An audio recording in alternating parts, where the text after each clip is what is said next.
Good evening guys, I hope you all are doing great. आगे के videos में काफी सारे चैप्टर्स हम खत्म कर चुके हैं। हम नेशनल इनकम खत्म कर चुके हैं।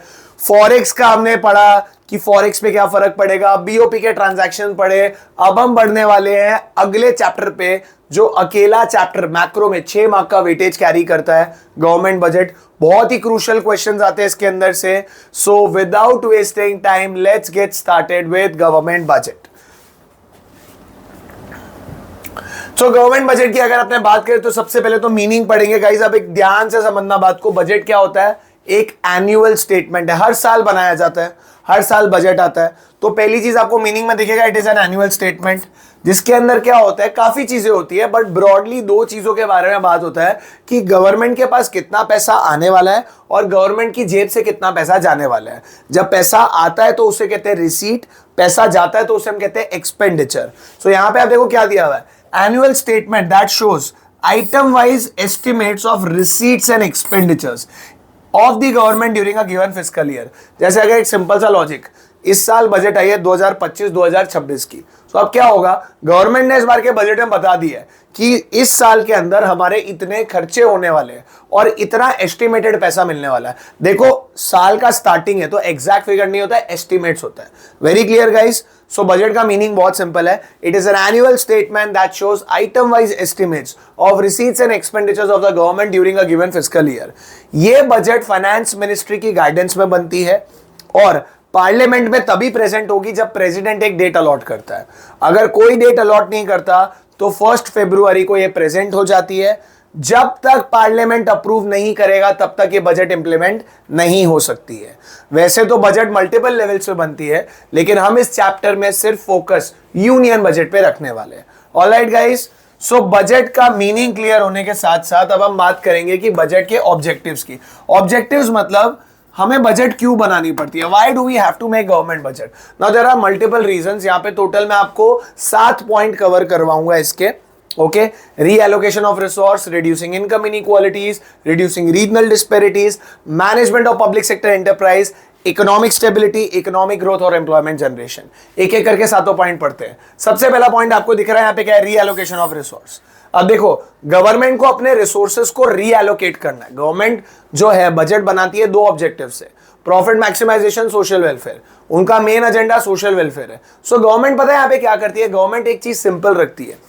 बहुत सारे बिजनेस जो अच्छा खासा प्रॉफिट कमा रहे हैं और अच्छे गुड्स नहीं बना रहे, हार्मफुल गुड्स बना रहे, जैसे कि अल्कोहल हो गया, टबैको हो गया, इन सब हार्मफुल प्रोडक्ट से जो रेवेन्यू जनरेट हो रहा है, गवर्नमेंट उस पर बहुत हेवी टैक्सेस इंपोज कर देती है और वहां से जो पैसा मिलता है उसे वो उसे उन गुड्स में एलोकेट करती है जो कि वेलफेयर ओरिएंटेड है, जैसे कि public goods. Very clear guys. So एक साइड पे गवर्नमेंट हाई टैक्स मार के पैसा खींच रही है, रिसोर्स निकाल रही है और उसको उस जगह एलोकेट कर रही है जहां पे टेक्निकली ज्यादा वेलफेयर हो रहा है।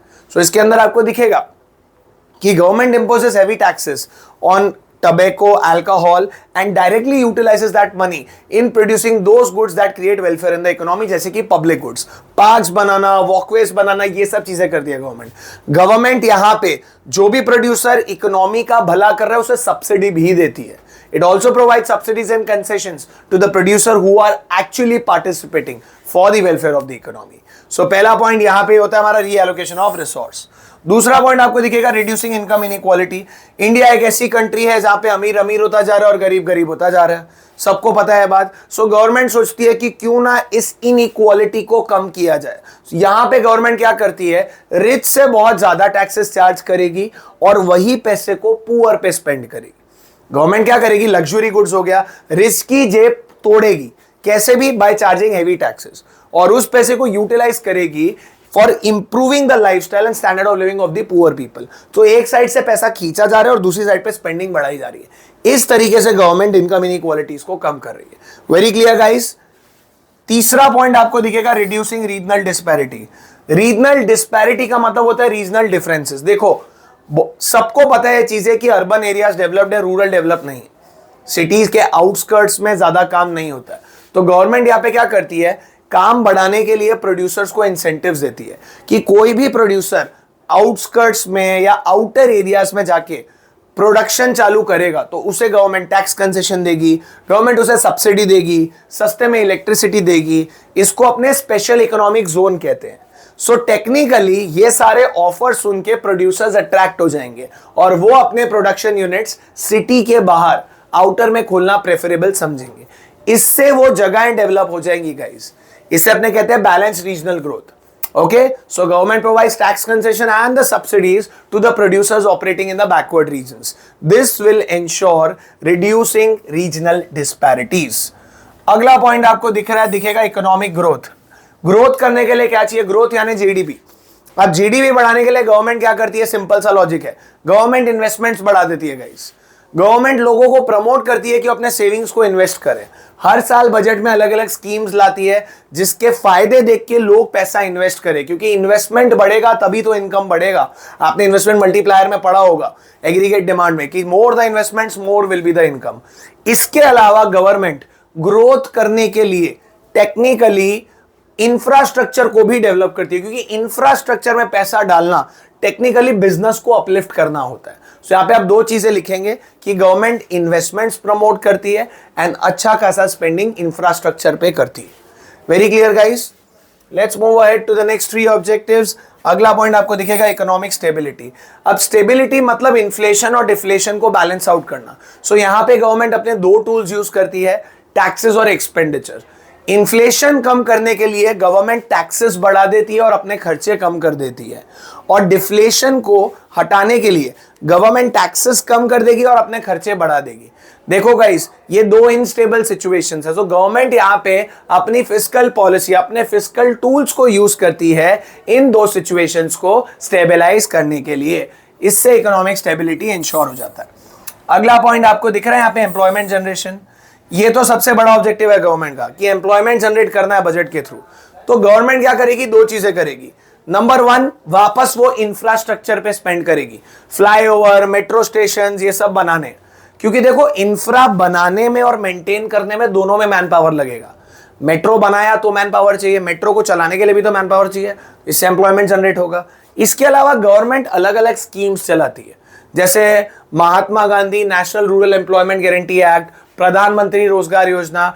इन योजना के अंदर वो अलग अलग लोगों को काम के साथ साथ इनकम और फूड सिक्योरिटी भी प्रोवाइड करती है। So this is how government generate employment in the economy. And last point यहां पे आपको दिखेगा managing the public sector enterprises. बहुत सिंपल है गाइस, गवर्नमेंट की बहुत सारी कंपनी लॉसेस में। सो गवर्नमेंट क्या करती है, जो कंपनीज प्रॉफिट्स कमा रही है अच्छा खासा, उससे लॉस मेकिंग एंटरप्राइजेस के लॉसेस को बेयर करती है। LIC, भेल, ये सब ONGC गवर्नमेंट को अच्छे प्रॉफिट्स कमा के देती है।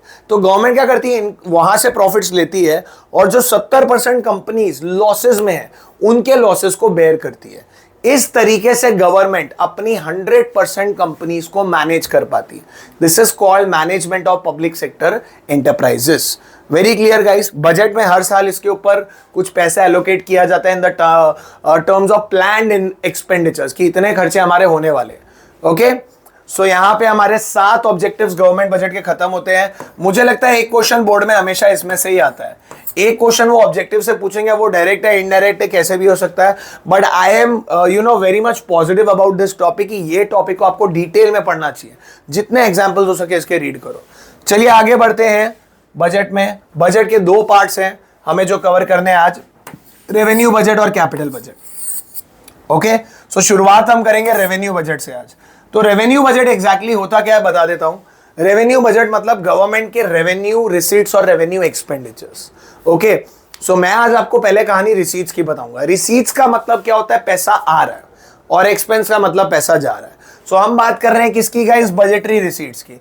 अब what is budgetary receipts? The total money receipts that government is going to receive during in a given financial year, that's called budgetary receipts.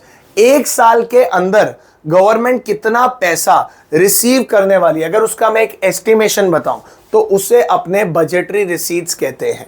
Very clear guys, so total money receipts receive by the government during a given fiscal year is budgetary receipts. जैसे कि मैंने बताया 2 part है, revenue capital, तो receipts भी 2 type की होंगी, revenue capital. अब इसको याद करने का बहुत सिंपल तरीका है, मैं यहां पे याद रखता हूं कि गवर्नमेंट का सबसे मेजर सोर्स ऑफ रेवेन्यू क्या है, गाइस एक ही चीज आएगी, टैक्स। अगर गवर्नमेंट को टैक्स मिलता है तो क्या गवर्नमेंट के सर पे कोई लायबिलिटी है, किसी को पे करना है वापस? वो नहीं, तो उसे हम कहेंगे नीदर क्रिएट लायबिलिटी। ना ही गवर्नमेंट के कोई एसेट्स गिर रहे हैं, ओके, ना ही उनकी जेब से बोलते हैं ना कुछ कि बेच बाज के पैसा आया हो, ऐसा नहीं, ये पैसा है जो आ गया है, जिससे ना ही आपके सर पे लायबिलिटी है, ना ही कोई आपका एसेट रिड्यूस हुआ है। So neither create liability nor reduce assets of the government, it is called revenue receipts. Capital receipt में आप इसी नीदर और नॉर को ईदर और कर दो, यानी ऐसा कोई रिसीट जो लायबिलिटी लेके आ रहा है या एसेट रिड्यूस कर रहा है गवर्नमेंट का। जैसे गवर्नमेंट ने बोरोइंग की, तो बोरोइंग किया, सर पे लायबिलिटी आ गई, पैसा पे करना है। गवर्नमेंट ने अपनी कंपनीज बेची, एयर इंडिया बेच दिया, तो पैसा आया, लेकिन एक साइड पे उनके एसेट गिर गए। सो दो टाइप के रिसीट्स होते हैं, revenue receipts and capital receipts. I think यहां पे बहुत सिंपल रूल रखो आप, इधर नीदर नॉर आएगा और इधर ईदर और आएगा। आपने एक डेफिनेशन याद कर ली, दूसरी कॉम्प्लीमेंट्री है। Very clear guys. तो शुरुआत करेंगे सबसे पहले अपने रेवेन्यू रिसीट से। अब रेवेन्यू गवर्नमेंट का, जैसे मैंने बताया, major source of revenue is tax. आपको दिख रहा है यहाँ पे टैक्स, दो टाइप के टैक्सेस होते हैं, डायरेक्ट टैक्स और indirect tax. I think this is something that's very simple and easy to understand. Direct tax वो होता है जो हम हमारी इनकम और प्रॉपर्टी पे भरते हैं, और इनडायरेक्ट टैक्स वो होता है जो हम गुड्स एंड सर्विसेज पे भरते हैं। ऑलराइट गाइस, अगर मैंने इनकम कमाई तो मुझे डायरेक्ट टैक्स पे करना पड़ेगा। अगर मैंने मार्केट से कोई गुड खरीदा, लेट्स से एक चिप्स का पैकेट खरीदा, तो मुझे उस पर जीएसटी भरना पड़ेगा, that is an indirect tax. अब देखो, इसमें बहुत सिंपल सी चीज है, कुछ चीजें डायरेक्ट इनडायरेक्ट के बारे में आपको पता होनी चाहिए। जैसे डायरेक्ट का बर्डन आप किसी पे शिफ्ट नहीं कर सकते, इनकम टैक्स मेरा है, मुझे ही पे करना पड़ेगा। लेकिन इनडायरेक्ट का बर्डन आगे शिफ्ट हो सकता है, क्योंकि गवर्नमेंट ने राइट दिया प्रोड्यूसर को कि जो कंज्यूम कर रहा है आप उससे टैक्स लो। ऑलराइट गाइस, डायरेक्ट टैक्सेस का कवरेज जो होता है वो बहुत कम होता है, क्योंकि आपको पता है बहुत सारे लोग डायरेक्ट टैक्सेस में एग्जेम्प्टेड होते हैं। किसी इंसान की इनकम अगर 5 लाख नहीं है तो उसको डायरेक्ट टैक्स नहीं देना पड़ेगा। ऑलराइट, 5 लाख के अंडर इनकम पे कोई डायरेक्ट टैक्स नहीं है, उससे ऊपर जाएगा तो उसको इनकम टैक्स पे करना पड़ेगा। लेकिन इनडायरेक्ट टैक्स का जो कवरेज है वो बहुत ज्यादा है। अगर मेरी इनकम 5 लाख है और मुझे डायरेक्ट टैक्स पे नहीं करना, तो भी मैं गुड्स एंड सर्विस तो कंज्यूम करूंगा ही ना गाइस, तो मुझे इनडायरेक्ट तो पे करना ही पड़ेगा।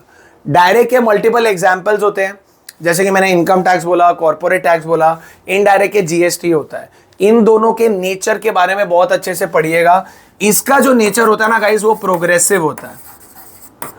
प्रोग्रेसिव का मतलब अगर आपकी इनकम बढ़ेगी तो आपका टैक्स भी बढ़ेगा। The more you earn the more taxes you have to पे।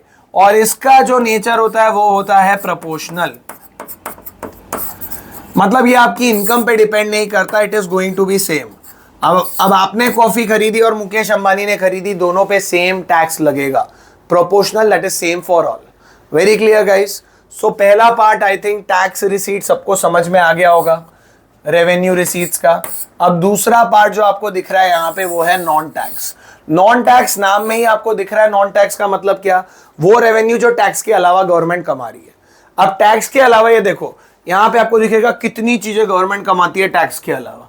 ओके, तो all the revenues that government is making without taxes और other than taxes you can say. Okay, अब सबसे पहले आपको इसमें क्या दिख रहा है, लाइन में जाते हैं चलो। प्रॉफिट्स एंड डिविडेंड्स, ये वो पैसा है जो गवर्नमेंट की पब्लिक सेक्टर एंटरप्राइजेस, जैसे कि मैंने बताया था ना, एलआईसी, बेल, ओएनजीसी, ये प्रॉफिट मेकिंग कंपनीज है। तो वो पैसा जो कमाती है वो होता है प्रॉफिट्स।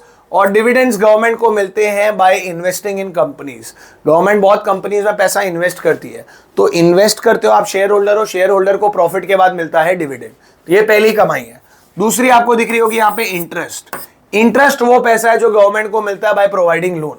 अगर गवर्नमेंट ने किसी को लोन दिया तो लोन देने के सामने गवर्नमेंट को हर महीने इंटरेस्ट मिलेगा, तो ये उनकी नॉन टैक्स रेवेन्यू हो गई। तीसरा आपको यहां पे दिख रहा है गाइस, ग्रांट्स एंड गिफ्ट्स।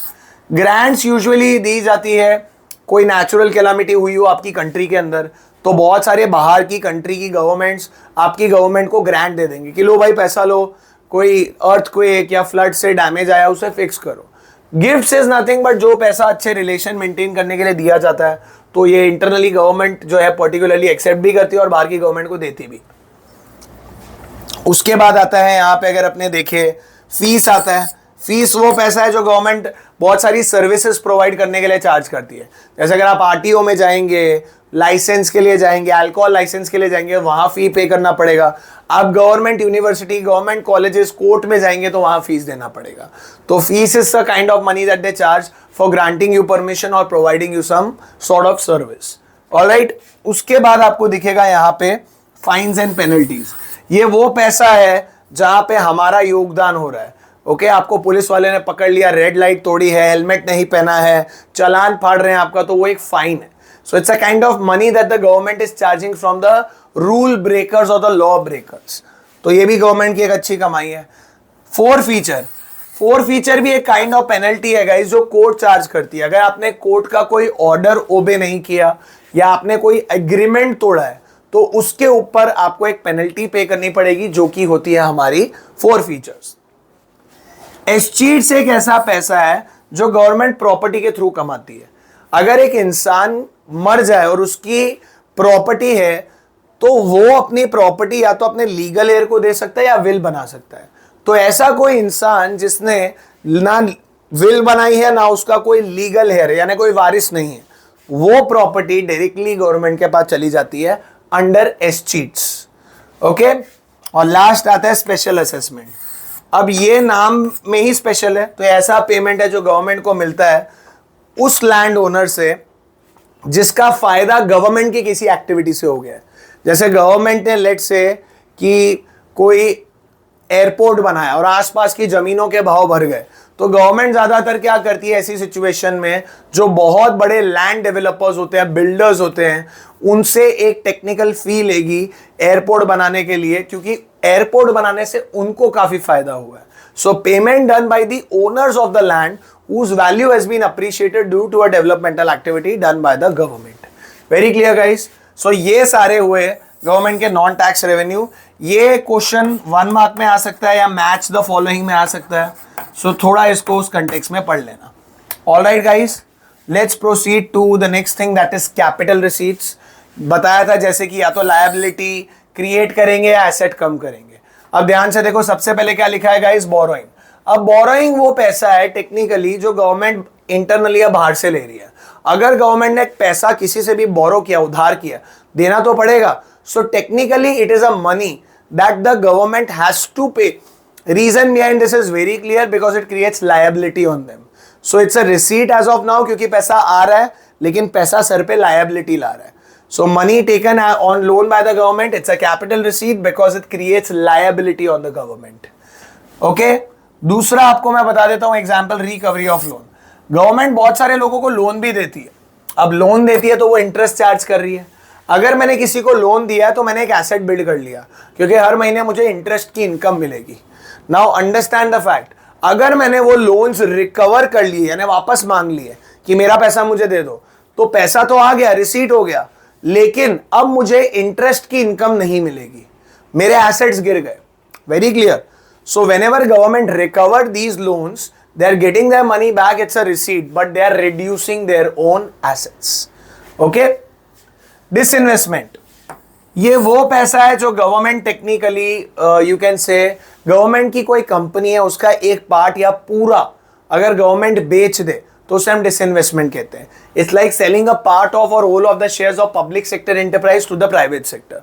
जैसे कि एयर इंडिया, गवर्नमेंट ने एयर इंडिया बेच दी और पैसा ले लिया, 27,000 करोड़ में बेच दिया। अब एयर इंडिया बेच के उन्होंने पैसा लिया तो पैसा आया ना 27,000 करोड़, लेकिन ये एक कैपिटल रिसीट इसलिए है क्योंकि उनके एसेट्स गिर गए, एक कंपनी, एक वेंचर उनकी लिस्ट से कम हो गई।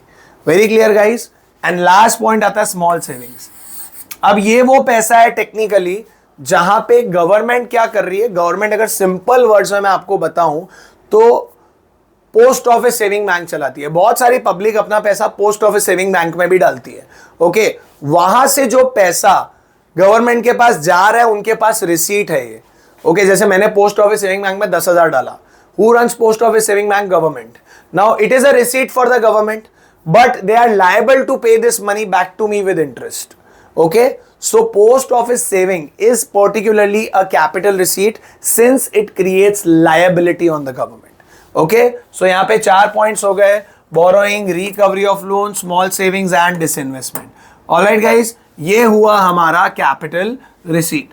Now let's move ahead. अब देखो रेवेन्यू और कैपिटल का डिफरेंस दिया हुआ है, बहुत सिंपल है। पहला तो मीनिंग है जो कि सेम पॉइंट हुआ। अब ये चीज बता दूंगा, इस रेवेन्यू वाली चीजें रेकरिंग होती है नेचर में। रेकरिंग मतलब डेली बेसिस पे, टैक्स रोज रोज आएगा, ओके, फाइन्स रोज रोज आएंगे। लेकिन कैपिटल रिसीट्स क्या होती है guys? Capital are non recurring. Government रोज रोज लोन नहीं लेगी या रोज रोज एक तरीके से अपनी कंपनीज नहीं बेचेंगी। Very clear guys. सो यहां पे बहुत बार ऐसा होता है कि कभी ना कभी डेट क्रिएट हो जाए, लेकिन इधर कोई डेट क्रिएट नहीं होता। Very clear. सो आप मीनिंग लिख सकते हो, नेचर लिख सकते हो, डेट क्रिएशन, और एग्जाम्पल्स के बारे में तो हम ऑलरेडी पढ़ चुके हैं। ठीक है guys. So I think difference बहुत सिंपल है। अगर मीनिंग आ गया हो तो डिफरेंस मुझे लगता है यहां पे ज्यादा टाइम स्पेंड नहीं करना आपको। अब आते हैं दूसरे पार्ट पे, that is expenditure. Now this is a very simple thing. Expenditure मतलब पैसा आ रहा है या जा रहा है गाइस? इसका मतलब पैसा जा रहा है। अब यहां पे दो वेज में पैसा जाएगा, रेवेन्यू एक्सपेंडिचर और कैपिटल एक्सपेंडिचर। इसको थोड़ा ध्यान से समझना गाइस, ओके। रेवेन्यू एक्सपेंडिचर मतलब क्या और कैपिटल एक्सपेंडिचर मतलब क्या? पहले मैं कैपिटल समझाता हूं। कैपिटल एक्सपेंडिचर्स वो एक्सपेंडिचर्स होते हैं जो या तो आपके लिए कोई एसेट बिल्ड करे या आपकी लायबिलिटी कम करे। जैसे एक एग्जांपल देता हूं, अब गवर्नमेंट जो है मेट्रो बना रही, मेट्रो बनाने के बाद उनको रेगुलर इनकम आएगा, तो क्या मैं बोल सकता हूं वो अपने लिए एक एसेट बिल्ड कर रही है? Either create asset, can you see that? या फिर अगर मैं बोलता हूं गवर्नमेंट ने अपना कोई बहुत पुराना लोन चुका दिया तो खर्चा कर रही है क्योंकि लोन चुका रही है, लेकिन उनकी लायबिलिटी क्या हो गई? लायबिलिटी कम हो गई। तो capital expenditures are those expenditures that either create asset or reduce liability for the government. ये देखो दिया हुआ है यहाँ पे। Alright guys. और रही बात रेवेन्यू एक्सपेंडिचर की, रेवेन्यू में वही आप ईदर और को नीदर नॉर कर दो, that is neither create asset nor reduce liability. अब इसको थोड़ा ध्यान से समझना। अगर गवर्नमेंट ने कोई ऐसा खर्चा किया जिसमें ना ही उन्होंने कोई एसेट बिल्ड किया ना लायबिलिटी कम की, तो वो रेवेन्यू है। ऐसे कौन से खर्चे होते हैं सर? जैसे गवर्नमेंट सैलरीज पे करती है, सब्सिडी पे करती है, चैरिटी करती है, इंटरेस्ट पे करती है, डोनेशंस करती है, तो खर्चा तो हो रहा है यहाँ पे, लेकिन ना ही गवर्नमेंट का कोई एसेट बिल्ड हो रहा है, ना ही उनकी कोई लायबिलिटी कम हो रही है। So neither create asset nor reduce liability. As usual दूसरा फीचर दोनों में सेम होगा गाइस, कि कैपिटल वाली चीजें रेकरिंग होगी और रेवेन्यू, कैपिटल वाली चीजें नॉन रेकरिंग होगी और रेवेन्यू वाली चीजें रेकरिंग होगी। Alright guys. सो यहां पे अगर आपको इसका मीनिंग, एग्जाम्पल और नेचर आ गया, आई think that is more than enough. इसके आगे आपको इतना दिमाग लगाने की जरूरत नहीं है क्योंकि इसके कोई पार्ट्स नहीं है। Okay guys. सो यहाँ पे बजट का पहला पार्ट खत्म होता है। अब मैं सेकेंड पार्ट पे आता हूं। जैसे कि यहाँ पे देखो मीनिंग दिया हुआ है। Alright guys. देखो पहले तो मैंने आपको मीनिंग बता दिया, आई थिंक ये पढ़ने की जरूरत नहीं है। नेचर भी मैंने आपको बता दिया गाइस, मैंने आपको एग्जाम्पल्स भी बता दिए। खाली एक पॉइंट एक्स्ट्रा है, पर्पस। रेवेन्यू एक्सपेंडिचर का पर्पस बहुत सिंपल है। ये नॉर्मल फंक्शनिंग के लिए किया जाता है, day to day expenditures carry out करने के लिए गवर्नमेंट करती है जो खर्चे, वो रेवेन्यू एक्सपेंडिचर्स होते हैं। लेकिन कैपिटल एक्सपेंडिचर की बात करूं, जैसे कि मैंने बताया एसेट बिल्डिंग के लिए होता है। मेट्रो बनाया तो आपको दिख रहा है acquisition of assets or granting loans. So this is the basic thing why capital expenditures are done. Okay guys, let's move to the last part which is a very crucial part. पहला question first part में से आता है। इसमें ज्यादातर मैं देखता हूं बजट में 6 मार्क का वेटेज है, 3-3 मार्क का स्प्लिट होता है। पहला ये ऑब्जेक्टिव से पूछेंगे, दूसरा ये लोग डेफिसिट एंड टाइप्स में पूछेंगे। अब हमारा बजट 3 स्टेट्स में हो सकता है। एक या तो बैलेंस्ड होगा, बैलेंस्ड होगा मतलब हमारे total expenditure is equal to total receipt, जितना खर्चा है उतना रिसीट है। दूसरा हम सरप्लस में होंगे। सरप्लस का मतलब क्या होता है गाइस? यहाँ पे हमारा total receipt is more than total expenditure, हमको जितना पैसा मिला है वो ज्यादा है कंपेयर टू जो हमने खर्चा किया है। या तीसरा हम डेफिसिट में हो सकते हैं। डेफिसिट में होना मतलब total expenditure is more than total receipt. अब इंडिया की बात करूं, क्योंकि हम एक डेवलपिंग नेशन है तो सरप्लस हमारे लिए पॉसिबल नहीं है। बैलेंस रियल लाइफ में बड़ा रेयर होता है, हम ज्यादातर यही सिचुएशन विटनेस करते हैं। तो आज हम खाली इसी को यानी डेफिसिट बजट को डिटेल में पढ़ेंगे। इसके 3 टाइप्स पढ़ने वाले हैं गाइस, तो इसको हम थोड़ा ध्यान से समझेंगे। सबसे पहले बजटरी डेफिसिट क्या होता है? बजटरी डेफिसिट का मीनिंग मैंने आपको बहुत सिंपल वर्ड्स में बताया। It is nothing but total expenditures minus total receipts. Simple सा लॉजिक समझना, मेरा 1000 करोड़ का खर्चा हुआ, 1000 करोड़ का खर्चा हुआ, टोटल एक्सपेंडिचर हो गया, लेकिन 800 करोड़ का ही रिसीट आया। तो 1000 में से 800 गए, कितना बचा? मेरा बजटरी डेफिसिट हो गया 200 crore. Very clear guys, 1000 crore minus 800 crore. तो ये जो डेफिसिट है गाइस, ये 3 टाइप के होते हैं। Now let's understand this very intensely कि कितने टाइप्स के होते हैं डेफिसिट। 3। सबसे पहला डेफिसिट होता है रेवेन्यू डेफिसिट। अब डेफिसिट का मतलब क्या हुआ? खर्चा ज्यादा है और रिसीट कम है, ये तो सबको पता है। तो बस अब यहां पे हर जगह रेवेन्यू वर्ड जोड़ दो। तो revenue deficit is nothing but revenue expenditure minus revenue receipts, RE minus RR. Okay, the excess of revenue expenditure incurred by the government over revenue receipts is revenue deficit. Okay, अगर मैं बोल रहा हूं कि government के revenue खर्चे ज्यादा, revenue receipt कम है, इसका मतलब क्या हुआ कि गवर्नमेंट अपने रोज के खर्चे अपने रोज की रिसीट से नहीं निकाल पा रही। They are enable to make out the day to day expenditures out of the day to day receipts of the government, जो आपको इस लाइन में दिख जाएगा कि day to day expenses day to day receipt से नहीं निकल पा रहे। सो अब यहां पे गवर्नमेंट को पता है क्या करना पड़ेगा गाइस? 2 चीजें करनी पड़ेगी। या तो गवर्नमेंट को अपने खर्चे कम कर देने चाहिए, या तो अपने रिसीट के सोर्स बढ़ा लेने चाहिए। यस और नो? अगर मेरे डेफिसिट पे फर्क पड़ रहा है तो what do I have to do? मेरे को 2 चीजें करनी पड़ेगी गाइस। या तो मुझे इन खर्चों को कम करना पड़ेगा, या तो मुझे अपने रिसीट के सोर्सेस बढ़ाने पड़ेंगे। क्या आपको दिख रहा है? Reduce the revenue expenditure, increase the revenue receipts. और अगर बाय चांस समझ लो दोनों ही नहीं हो सकता, ना मेरे खर्चे गिर रहे हैं ना मेरा रिसीट बढ़ रहा है, so what will I do? I will rely on capital receipts. मैं बहुत सारी कैपिटल रिसीट्स यूज करूंगा अपने डेफिसिट को मीट करने के लिए। जैसे मुझे बोरोइंग करना पड़ेगा, डिसइन्वेस्टमेंट करना पड़ेगा। Very clear? तो ये अपना पहला जो है हुआ revenue deficit is equal to revenue expenditure minus revenue receipts. Alright guys, second deficit जो आता है वो आता है हमारा फिस्कल डेफिसिट। अब इसको थोड़ा ध्यान से समझेंगे कि फिस्कल डेफिसिट क्या होता है।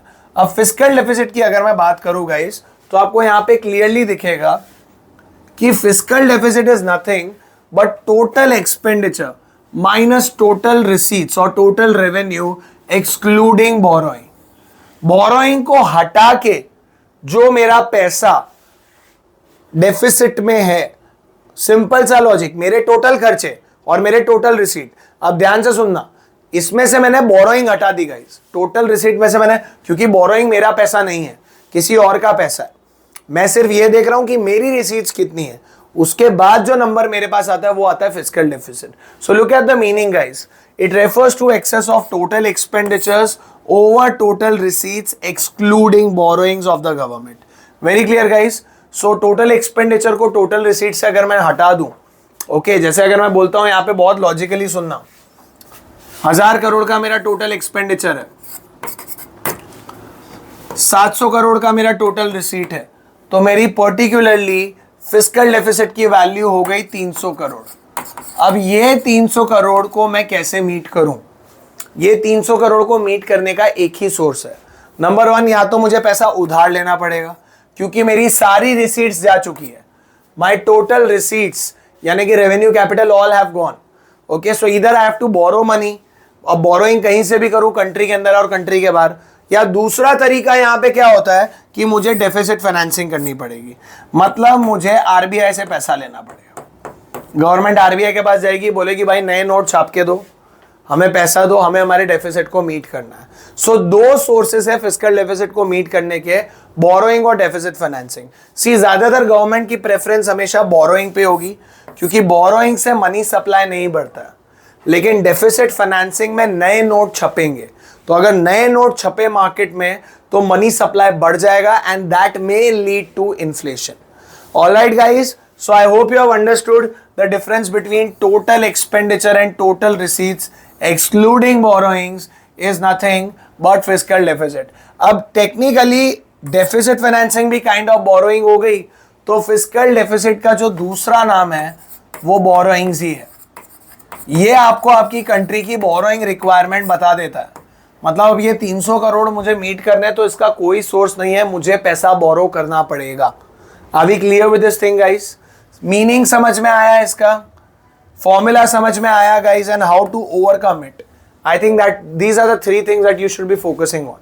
Okay, very clear. Moving ahead to the next one, that is primary deficit. अब प्राइमरी डेफिसिट बहुत सिंपल है guys. Fiscal deficit of current year minus interest payment of previous year. ध्यान से सुनो, इसका मीनिंग कुछ ऐसा है. It refers to the difference between fiscal deficit of current year and interest payment of previous year. बहुत बार ऐसा होता है कि लोन पे लोन लिए जा रहे हैं, चुकाना तो पड़ेगा. लोन लेने के साथ इंटरेस्ट का बर्डन भी आता है आपके ऊपर. लोन का प्रिंसिपल नहीं, प्रिंसिपल के साथ इंटरेस्ट अमाउंट भी चुकाना है. बहुत बार ऐसा होता है कि इतने लोन्स ले लिए हमने कि इंटरेस्ट का बर्डन बढ़ता जा रहा है. इंटरेस्ट को चुकाने के लिए अब हमें लोन लेना पड़ रहा है. तो इस सिचुएशन में प्राइमरी डेफिसिट निकाला जाता है. सो मीनिंग बहुत क्लियर है गाइस. देखो दिया हुआ है, it refers to the difference between fiscal deficit of current year and interest payment of previous year. अब इसको थोड़ा ध्यान से समझना. एक एग्जांपल देता हूं. सपोज लास्ट ईयर का इंटरेस्ट पेमेंट जो मुझे चुकाना है वो 100 करोड़ है. कितना है गाइस? 100 करोड़. अब सपोज इस साल मैंने 100 करोड़ की बोरोइंग करी, तो ये जीरो हो जाएगा. जीरो प्राइमरी डेफिसिट पता है क्या डिनोट करता है? कि मैंने जो भी बोरोइंग करी है वो सिर्फ इंटरेस्ट चुकाने के लिए की है. देखो यहां पे क्या दिया हुआ है, a zero or low primary deficit denotes that government has taken loans just to pay back the interest commitment of previous year. अब देखो गाइस, इसकी वैल्यू जीरो भी हो सकती है, पॉजिटिव भी हो सकती है और नेगेटिव भी हो सकती है. जीरो का मतलब जितना लोन लिया है वो सिर्फ इंटरेस्ट चुकाने के लिए लिया. पॉजिटिव का मतलब आपने इंटरेस्ट से भी ज्यादा लोन ले लिया. पॉजिटिव का मतलब पता है क्या? कि ये 100 करोड़ है, लेकिन मैंने यहां पे अगर बोलूं 100 करोड़ के अलावा मैंने क्या किया गाइस, 100 करोड़ का इंटरेस्ट पेमेंट था, मैंने 300 करोड़ का लोन ले लिया, तो 200 करोड़ प्राइमरी डेफिसिट है. मतलब मैंने इंटरेस्ट से भी ज्यादा लोन लिया. ये भी एक नेगेटिव है गाइस. और तीसरी सिचुएशन, सपोज कि 100 करोड़ का इंटरेस्ट मुझे चुकाना है और मुझे सिर्फ 80 करोड़ मिल रहा है, मतलब मैं -20 करोड़ में. इसका मतलब मेरी इकोनॉमी की गुडविल इतनी गिर चुकी है कि मुझे कोई 100 करोड़ देने के लिए भी तैयार नहीं है. तो इसकी वैल्यू जीरो हो सकती है, पॉजिटिव हो सकती है और नेगेटिव हो सकती है. Very clear. अब देखो गाइस, इससे बाहर निकलने का एक ही तरीका है कि ज्यादा लोन्स ना लो.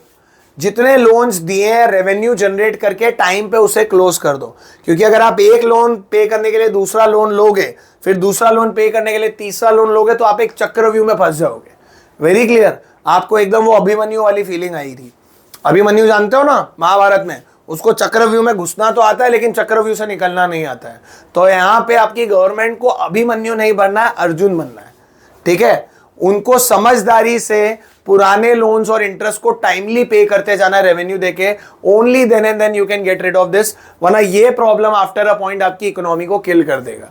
जैसे कि पाकिस्तान, बांग्लादेश एंड श्रीलंका आप देखोगे, उनके साथ पर्टिकुलरली यही हुआ है कि लोन्स लिए और लोन्स लिए और सही जगह पे यूटिलाइज नहीं किए गए.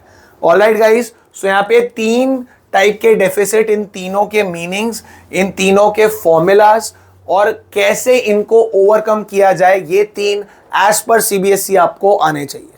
ओके गाइस, सो यहाँ पे हमारा सेकेंड पार्ट जो है कवर होता है.